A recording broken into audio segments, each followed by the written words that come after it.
So did you know that jet lag can contribute to up to 50% decrease in cognitive performance when you get to your new destination? And this can occur for several days. So it's not about just like, oh, I'm slow for one day, like literally several days. So if you're a business man or a business woman traveling, you want to show up sharp at work, right? You want to show up sharp at your meeting.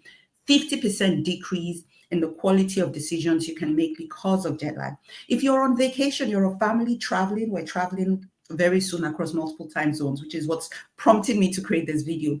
Jet lag can make you actually have a harder time having a good time and enjoying yourself on vacation, both for you and your kids.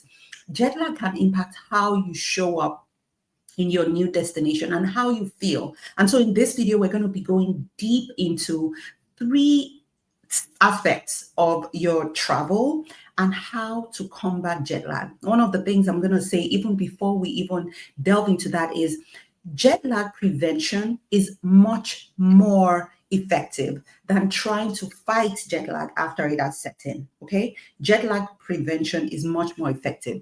So essentially, I would start with this. There are 3 stages when it comes to your travel, right? When it comes to your travel, especially if you're traveling across multiple time zones, this is really where it starts to impact you. I mean, if you're just traveling like an hour difference or so, it may not make much of a difference. But if you're going like 6 time zones, maybe you're going from New York to Europe, or you're going from Europe to New York, or from New York to to the West Coast, to California or something.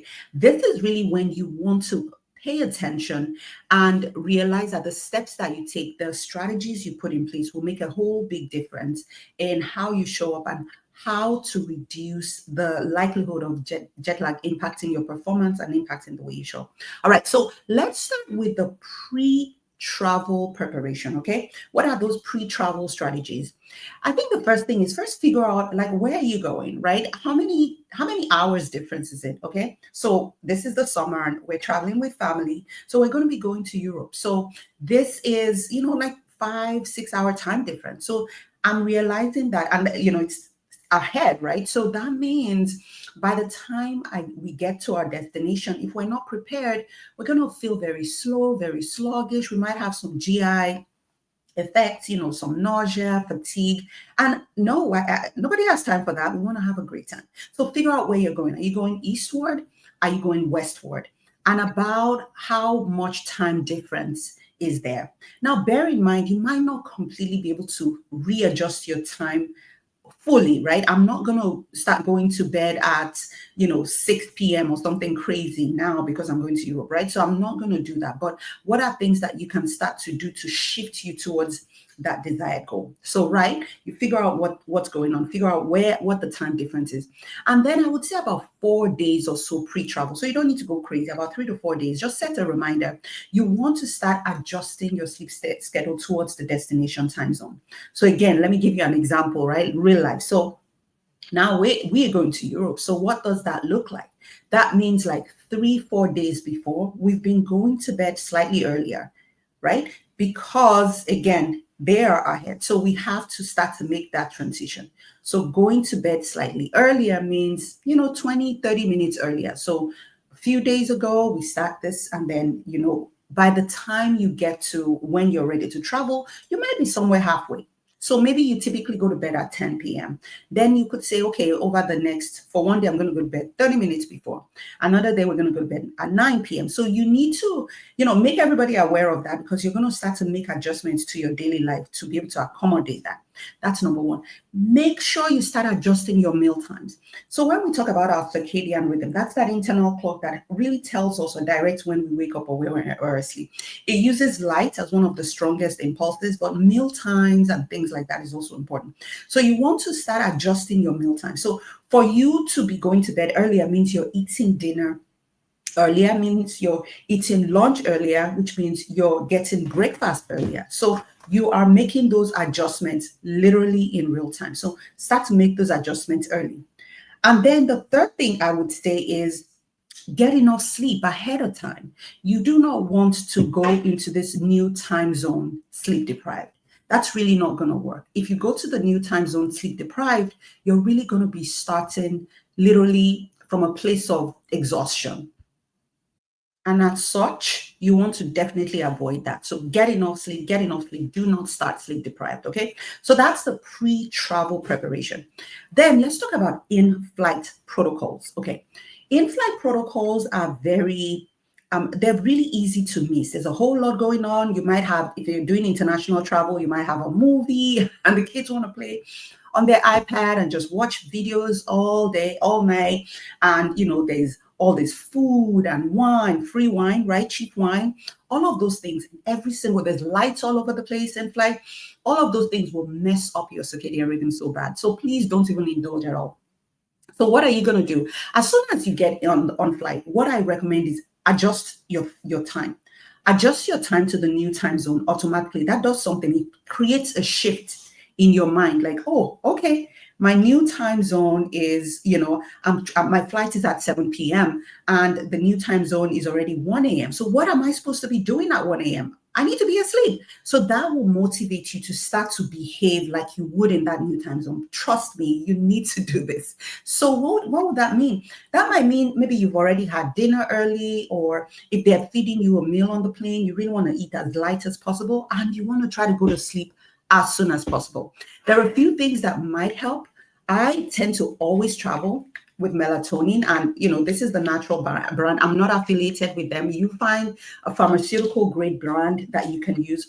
Melatonin is one of the supplements that can actually help with, just kind of helping with your time change and adjusting to the new time zone. So that's one. You might need to use melatonin. I recommend you speak with your doctor first about that. Another thing I will not travel without, I refuse to travel without, is my sleep mask. You absolutely need a sleep mask. Sometimes they'll offer you some sleep masks. I do not like the ones they offer on the plane. They're just not dark enough. So what I like is what we call the Manta sleep mask. It's amazing. You can tell I've used mine a little bit. And so this I love because it gives you pretty much almost complete blackout.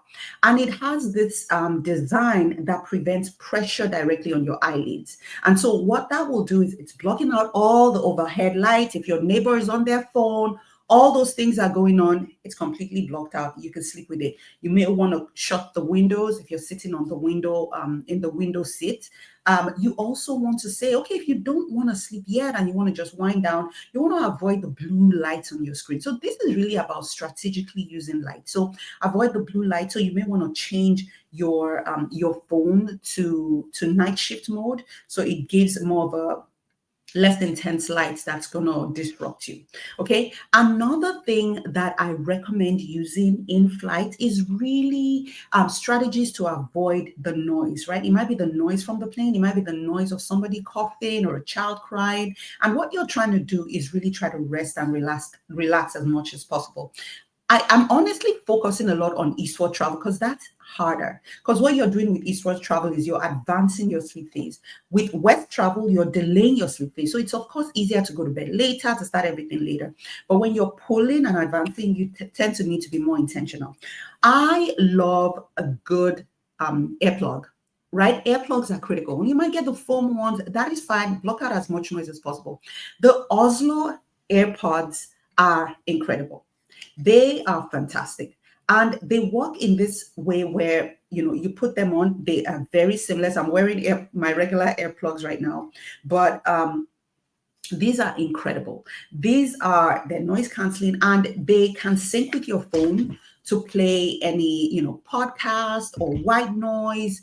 And so it's phenomenal. So this is something that I would also recommend. Again, you don't have to get Oslo. They're a little bit on the pricier side, but if you reach out, I could definitely get you a good discount. Just send me a message. And so this is something that you might want to invest in, or just regular earplugs, so that you can have the light off, you can have the noise off, and your you're ready to sleep. Another thing I would say avoid in flight is alcohol. Again, they're constantly saying, oh, it's this wine, and you might think, oh, nice wine, let me take the edge off. Do not do that. One, because when you're in flight, naturally you get more dehydrated because of the pressure changes. When you take more alcohol, you become more dehydrated and your sleep disruption is worse. So it's going to make it harder for you to get good quality sleep, and it's going to impact how you adjust when you get to the new time zone. Then one final thing is hydration. Drink as much as possible. Hydrate. I know you might end up getting up to pee, which is okay. If you have a long flight, that means you're at least getting up to walk around a bit. So you want to try to make sure that you stay hydrated. You do want to make sure that you're caught up on your water drinking. You don't want to land in your new time zone dehydrated, hungover, or sleep deprived. That's going to make life really rough. Okay, so the final step is your post flight, right? When you arrive to your new time zone, right? So this is sort of what we'll call our post travel, right? What are you going to do? You're going to jump in, hit the ground running, meaning that you adjust to the new time zone as soon as possible. Is it morning? You're not going to take a nap. Nope. You're going to the hotel or wherever you're staying. You're dropping your luggage. You're heading outside. You're eating at the right time, at the time in the new location. You might not feel hungry. That's the thing. But make yourself do those things. That will help you to jump in and adjust as soon as possible. Adjusting to their meal times, adjusting to the light. I want you to get as much natural light as possible. So this is not the time to go to the hotel and go and rest. I know it sounds awful, but really you're going to adjust better if you can push through that. So get out, get into natural light as much as possible, get into the local schedule as soon as possible, get the meal times regularly as soon as possible. This might be one where I would say you might feel fatigue, right? Sometime in the middle of the day, and you might be tempted to take a nap. You want to try to avoid taking a nap as much as possible. But if you do need to take a nap, I would say keep it really short, 20 minutes, just to take the edge off, especially if you feel so exhausted. And you do want to avoid taking a nap late in the evening. You know what I mean? Because you're naturally not sleepy. Your circadian rhythm is still kind of pushing your home location, right? Your home time zone. So you need to make that adjustment, almost like trick it. So if you need to take a nap, keep it super short. Take it earlier rather than later. Okay. And then the other piece I would say is have a cool, calming bedtime routine. This is going to be so critical because remember, like I said, with your circadian rhythm, there are cues that help you to know it's time for bed. Light is one of them, natural light, right? Meal times, regular meal times. And then in some situations, routines, right? If your brain is so used to, okay, we always take a bath before bed, we read this nice book, we listen to a podcast, you want to incorporate those things as much as possible. And again, in some situations, you might need to use melatonin just to help you with that shift a little bit for the first 2 days or so. And after that, you should be better if you follow the strategies that I just told you. So again, here is what I'm saying.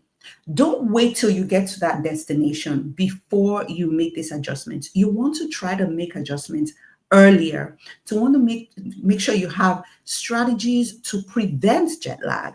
Because when you have jet lag, it just doesn't feel that great. So follow these tips, super helpful. It will change your life. I use these strategies all the time and I have a great time. And be aware of your body. Give yourself grace, right? So don't overdo it. You want to be physically active. Don't overdo it. Listen to your body as much as possible. So I'm not saying, hit the gym as soon as you come, but maybe take a walk, right? So really listen to your body. You got this. You're going to have an amazing time. Remember what I said. You want to avoid 50% decline in cognitive performance. So imagine this. Imagine that you get to your destination and you are refreshed, you're well hydrated, you're not exhausted, you're able to be present with family, you're not irritable with the family. And when you're going, if you're showing up for business, you're able to make top-notch, high-quality decisions because you have optimized your circadian rhythm for performance. So I hope this was helpful. If you're out there and you need actual, boots on the ground strategies with someone to hold your hand and help you, especially if you have sleep issues